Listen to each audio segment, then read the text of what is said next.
राजा था इस देश में, उसका नाम था जहांगीर। जहांगीर के दरबार में ईस्ट इंडिया कंपनी का सबसे पहले एक एजेंट आया था, उसका नाम था टॉमस रो। तो टॉमस रो सबसे पहले आया 1618 में, और उसने जहांगीर के सामने एक पत्र प्रस्तुत किया और कहा कि हमको भारत में व्यापार करने का लाइसेंस चाहिए। तो ये जो पत्र था वो अंग्रेजी भाषा में था। तो अंग्रेजी भाषा में उन्होंने कहा हमको ट्रेडिंग लाइसेंस चाहिए, माने ट्रेड करने के लिए लाइसेंस चाहिए। जहांगीर को ज्यादा अंग्रेजी आती नहीं थी, तो जहांगीर ने अपने एक दरबारी से वो पत्र पढ़वाया कि पढ़ो इसमें क्या लिखा हुआ है।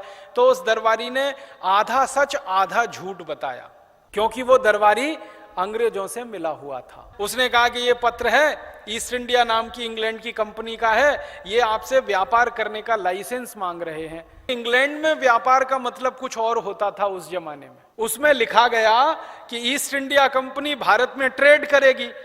तो जहांगीर के दरबारी ने समझाया कि ये व्यापार करेंगे, व्यापार करेंगे तो क्या करेंगे, कुछ खरीदेंगे कुछ बेचेंगे।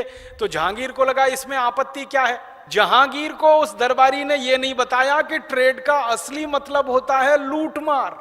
तो जब पत्र प्रस्तुत हुआ जहांगीर के सामने, तो जहांगीर ने कहा ठीक है व्यापार ही तो करेंगे। तो जहांगीर ने हां कर दिया। जहांगीर अगर ये कर लेता कि वो पत्र किसी दूसरे को पढ़वा लेता तो खुलासा हो जाता। उसने तुरंत सही कर दिए, दस्तखत कर दिए, ईस्ट इंडिया कंपनी को लूट मार करने का लाइसेंस मिल गया। और जिंदगी भर ईस्ट इंडिया कंपनी जब तक भारत में रही वो उसी लाइसेंस को दिखाते थे कि देखो आपके राजा ने हमको लूट मार करने का लाइसेंस दिया है।